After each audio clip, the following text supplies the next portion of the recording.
خطبہ نمبر 70 آپ علیہ السلام کا ارشاد کرامی۔ اس سحر کے ہنگام جب آپ علیہ السلام کے سر اقدس پر ضربت لگائی گئی۔ بسم اللہ الرحمن الرحیم۔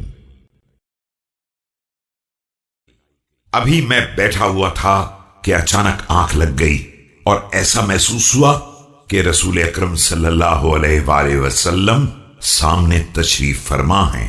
میں نے عرض کیا کہ میں نے آپ صلی اللہ علیہ وآلہ وسلم کی امت سے بے پناہ کجروی اور دشمنی کا مشاہدہ کیا ہے۔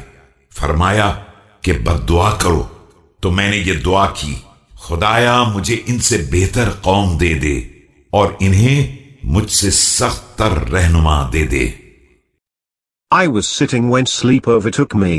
I saw the Prophet of Allah appear before me, and I said, A Prophet of Allah? What crookedness and enmity I had to face from the people. The Prophet of Allah said, Invoke Allah, evil upon them. But I said, Allah may change them for me with better ones and change me for them with a worse one.